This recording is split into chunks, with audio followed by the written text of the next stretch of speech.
자본주의에서 돈을 버는 건 실력이 아니에요. 규칙을 아는 쪽이 이기는 거죠. 근데 그 규칙 아무도 안 가르쳐줘요. 지금 이 순간에도 누군가는 같은 시간을 일하면서 자산은 4배 빠르게 불리고 있어요. 근로소득 증가율 2.4%, 자본소득 증가율 9.8%. 자본의 흐름을 따라가 보면 이건 능력 차이가 아니라 구조의 차이예요. 이 영상에서 그 구조를 통째로 뜯어볼 거예요. 끝까지 보시면 뉴스를 보는 눈이 완전히 달라질 겁니다. 이 영상은 경제 현상을 분석하는 정보 제공 목적이며 특정 투자를 권유하지 않습니다. 투자 판단과 책임은 본인에게 있습니다. 주변을 한번 둘러보세요. 주식이 오르고 나서 뒤늦게 들어가는 사람, 부동산이 떨어지고 나서야 겁먹고 파는 사람, 금리가 올랐다는 뉴스를 보면서 그게 내 대출이랑 뭔 상관인지 모르는 사람, 항상 한 발짝 늦어요. 뉴스가 터지고 나서 반응하고 남들이 번 걸 보고 나서 따라가요. 매번 이 패턴이 반복돼요. 그런데 이 사람들한테 공통점이 딱 하나 있어요. 게으른 게 아니에요. 멍청한 것도 아니에요. 오히려 열심히 살아요. 근데 규칙을 모르는 거예요. 게임의 규칙. 숫자를 하나 보여드릴게요. 2025년 가계금융복지조사 기준으로 상위 10%의 평균 순자산이 21억 7천만 원이에요. 그럼 하위 10%는 얼마일까요? 마이너스 771만 원. 자산이 없는 게 아니라 빚이 자산보다 더 많다는 거예요. 이 격차가 얼마나 심하냐면 상위 10%가 대한민국 전체 자산의 46.1%를 갖고 있어요. 거의 절반이에요. 반대로 하위 50%, 우리나라 사람 절반이 나눠 가진 건 전체의 고작 9.1%. 10명이 피자 한 판을 나눠 먹는데 한 명이 피자 4조각 반을 가져가고 나머지 5명이 한 조각을 찢어 먹는 구조예요. 더 소름 끼치는 건 이 격차가 벌어지는 속도예요. 자산 많은 상위 20%는 지난 1년 동안 자산이 8% 늘었어요. 반대로 자산이 적은 하위 20%는 오히려 6.1%가 줄었어요. 있는 사람은 더 늘고 없는 사람은 더 줄어드는 거예요. 같은 시간을 살았는데 한쪽은 올라가고 한쪽은 내려가요. 에스컬레이터를 생각해보세요. 올라가는 에스컬레이터에 올라탄 사람과 내려가는 에스컬레이터 위에서 걸어 올라가는 사람. 둘 다 걷고 있는데 결과가 완전히 다르잖아요. 순자산 진위계수가 0.625인데 이건 이 통계를 집계하기 시작한 2012년 이래로 가장 높은 수치예요. 불평등이 역사상 최고점을 찍고 있다는 뜻이죠. 왜 이렇게 됐을까요? 위에 있는 사람이 더 똑똑해서? 더 성실해서? 아니에요. 규칙을 아는지 모르는지의 차이예요. 딱 그 차이. 자본주의는 보드게임이에요. 근데 대부분은 규칙서를 한 번도 안 읽고 게임을 시작한 거죠. 주사위를 던지면서 왜 자꾸 지는지 몰라요. 옆에서 계속 이기고 있는 사람? 특별한 재능이 있는 게 아니라 그냥 규칙서를 읽었을 뿐이에요. 게임이 어떻게 돌아가는지 아는 거죠. 근데 이 규칙서 왜 아무도 안 나눠줬을까요? 학교에서 안 가르쳐줬어요. 회사에서도 안 알려줘요. 뉴스도 겉만 훑고 넘어가요. 왜 그런지 이유가 있어요. 이 격차를 만드는 진짜 구조가 뭔지 지금부터 하나씩 벗겨볼게요. 여러분 월급 받으시죠? 그 돈이 어디서 왔는지 생각해 본 적 있으세요? 회사에서 준 거잖아 이러시겠죠? 맞아요. 그럼 회사 돈은 어디서 왔을까요? 은행에서 빌렸어요. 그럼 은행 돈은 어디서 온 거예요? 여기서부터 이상해져요. 은행은 없는 돈을 만들어내요. 진짜예요. 누군가 은행에 100억을 맡기면 은행은 그중 7%인 7억만 금고에 넣어둬요. 나머지 93억은 다른 사람한테 빌려줘요. 이게 한국의 지급 준비율이에요. 2025년 기준 7%예요. 근데 여기서 끝이 아니에요. 빌려간 93억이 또 다른 은행에 들어가면 그 은행도 7%만 남기고 또 빌려줘요. 이게 계속 돌고 돌면 처음 100억이 이론적으로 1,400억 넘게까지 불어나요. 통화승수라는 개념인데 어렵게 생각할 필요 없어요. 쉽게 말하면 이래요.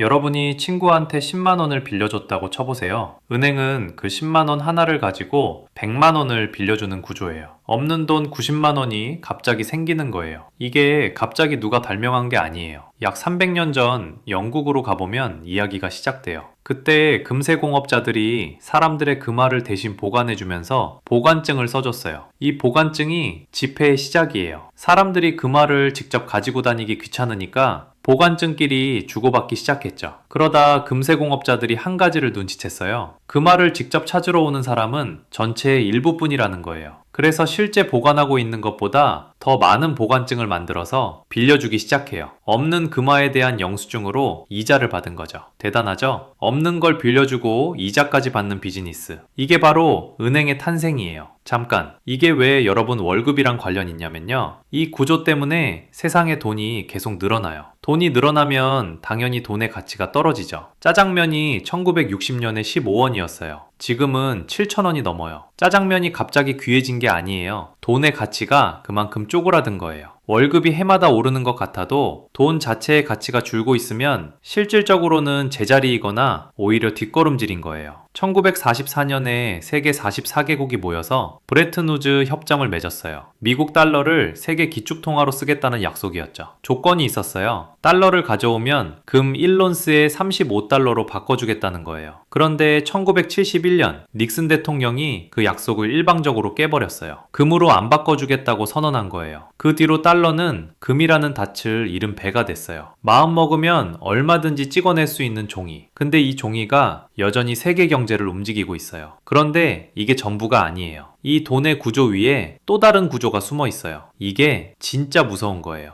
열심히 일하면 된다고 했잖아요. 노력하면 보상받는다고. 성실하면 뒤처지지 않는다고. 우리는 그렇게 배웠어요. 근데 숫자를 보면 완전히 다른 얘기가 나와요. 2025년 가계금융복지조사 기준 근로소득 증가율 2.4%, 재산소득 증가율 9.8%, 4배 차이예요. 이게 무슨 뜻이냐면 여러분이 월급 받아서 땀 흘려 100만 원을 모으는 동안 자산을 가진 사람은 같은 시간에 400만 원이 불어나는 거예요. 그 사람이 일을 더 열심히 한 게 아니에요. 돈이 알아서 돈을 번 거예요. 이게 자본소득이에요. 이자, 배당, 월세. 내가 아무것도 안 해도 들어오는 돈. 프랑스 경제학자 피케티가 이 구조를 딱 한 줄로 정리했어요. 돈이 돈을 버는 속도가 사람이 일해서 버는 속도보다 항상 빠르다. 이게 자본주의의 기본 작동 원리예요. 고장난 게 아니에요. 처음부터 이렇게 설계된 거예요. 아까 보드게임 비유했죠? 보드게임에서 땅을 많이 가진 사람을 떠올려 보세요. 상대가 주사위를 던질 때마다 내 주머니에 통행료가 들어와요. 아무것도 안 해도요. 자본주의도 정확히 같은 구조예요. 부동산이 있으면 월세가 들어오고, 주식이 있으면 배당이 들어오고, 예금이 있으면 이자가 들어와요. 자산을 가진 사람은 자는 동안에도 돈이 쌓이는 거죠. 그런데 왜 학교에서 이걸 안 가르쳤을까요? 이유가 있어요. 이 구조를 선명하게 알면 불편해지는 사람들이 있거든요. 부자와 일반인의 자산 구조를 비교하면 답이 바로 나와요. 부자의 금융자산 비중은 38.9%예요. 주식, 채권, 펀드, 돈이 일하는 자산이죠. 일반 가구는 고작 16.8%, 절반도 안 돼요. 대신 일반 가구 자산의 78.6%가 부동산에 묶여 있어요. 집 한 채가 전 재산인 거예요. 비유하면 이래요. 부자는 돈한테 출근시키는 거예요. 여러분 대신 돈이 일하러 가는 거죠. 우리는 돈을 집이라는 금고에 잠가놓고 매일 본인이 출근하는 거예요. 같은 돈인데 쓰는 방법이 다른 거죠. 놀라운 숫자 하나 더 있어요. 한국에서 부자 0.9%가 전체 금융자산의 59%를 갖고 있어요. 이게 감이 안 오시죠? 100명이 한 방에 있다고 쳐보세요. 테이블 위에 금융자산이 쌓여 있는데 딱 한 명이 그 절반 넘게 가져가는 거예요. 나머지 99명이 나머지를 나눠 갖고요. 소득 5분위 배율은 5.78배예요. 상위 20%가 하위 20%보다 거의 6배를 벌어요. 그리고 이 격차는 매년 조금씩 더 벌어지고 있어요. 게임이 처음부터 기울어져 있었던 거예요. 근데 기울어진 운동장이라도 기울기를 아는 사람과 모르는 사람은 움직이는 방법이 다르죠. 여기서 반전이에요. 이 구조를 알면 뉴스를 보는 눈이 완전히 달라져요. 자, 여기까지 구조를 봤어요. 돈이 어떻게 만들어지는지, 왜 부자는 가만히 있어도 더 부자가 되는지. 이제 진짜 중요한 건 이거예요. 이 구조를 안다는 게 실제로 뭘 바꿔주느냐? 하나만 해볼게요. 뉴스를 켜보세요. 한국은행이 기준금리를 2.5%로 내렸다는 기사가 떠요. 누적으로 1%포인트나 내린 거예요. 구조를 모르는 사람은 여기서 멈춰요. 아, 경기가 안 좋구나. 대출이자 좀 줄겠네? 끝. 그게 전부예요. 근데 구조를 아는 사람은 완전히 다르게 읽어요. 금리가 내렸다? 은행에 돈을 넣어봤자 이자가 쥐꼬리라는 뜻이죠. 예금 금리가 떨어지면 사람들은 돈을 꺼내요. 그 돈은 어디로 갈까요? 부동산으로, 주식으로, 어딘가 수익률이 높은 곳으로 흘러가요. 자산 가격이 오를 가능성이 높아지는 거예요. 그럼 지금 현금만 쥐고 있는 내가 유리한 건지 불리한 건지를 판단할 수 있게 돼요. 같은 뉴스 한 줄이에요. 근데 읽는 깊이가 완전히 다른 거죠. 잠깐, 이거 하나만 더 알면 진짜 달라져요. 물가가 올랐다는 뉴스를 봐보세요. 구조를 모르면 마트에서 장 볼 때 비싸졌네? 짜증나네. 여기서 멈춰요. 근데 구조를 아는 사람은 이렇게 읽어요. 물가가 오른다는 건 시중에 돈이 많이 풀렸다는 신호예요. 돈이 많아지면 돈의 가치가 떨어지죠. 2025년 기준 물가 상승률이 약 2%예요. 숫자가 작아 보이죠? 근데 이게 뭘 뜻하냐면 은행에 1,000만 원을 넣어놨다고 치세요. 1년 뒤에 그 돈으로 살 수 있는 게 20만 원어치만큼 줄어드는 거예요. 5년이면 100만 원이 사라지는 셈이죠. 물가 뉴스가 갑자기 다르게 보이지 않으세요? 이게 자본주의를 잇는다는 거예요. 결과를 보는 게 아니라 원인을 보는 것. 체스를 생각해 보세요. 초보는 상대가 방금 둔 수만 봐요. 근데 고수는 그 수 뒤에 숨은 의도를 읽어요. 다음 세수를 미리 그리는 거예요. 경제 뉴스도 똑같아요. 금리가 움직이면 돈의 방향이 바뀌고 돈의 방향이 바뀌면 자산 가격이 움직여요. 이걸 연결해서 보는 사람은 뉴스가 나오기 전에 이미 준비가 끝나 있어요. 뉴스가 나온 뒤에 허둥대는 사람과는 출발선 자체가 달라요. 금리, 물가, 환율 이 세 가지 흐름만 구조로 읽으면 돈이 어디로 흘러가는지 방향이 보이기 시작해요. 그리고 방향이 보이면 선택지가 생겨요. 선택지가 있는 사람은 당하지 않아요. 근데 읽는 것만으론 부족해요. 진짜 게임을 바꾸려면 한 가지가 더 필요해요. 대부분은 여기서 끝내요. 근데 이 영상은 달라요. 진짜 핵심은 지금부터예요. 자본주의에서 앞서가는 사람은 돈이 많은 사람이 아니에요. 돈의 흐름을 읽고 그 흐름 위에 올라타는 사람이에요. 구조를 알았으니까 이제 그걸 실제 삶에 적용하는 세 가지 프레임워크를 알려드릴게요. 첫 번째, 소득 구조를 바꾸세요. 지금 한국 가구의 평균 소득에서 근로소득이 차지하는 비중이 64%예요. 월급이 거의 전부라는 뜻이죠. 반면 이자, 배당, 임대 같은 자본소득은 8%밖에 안 돼요. 근데 아까 봤잖아요. 근로소득은 1년에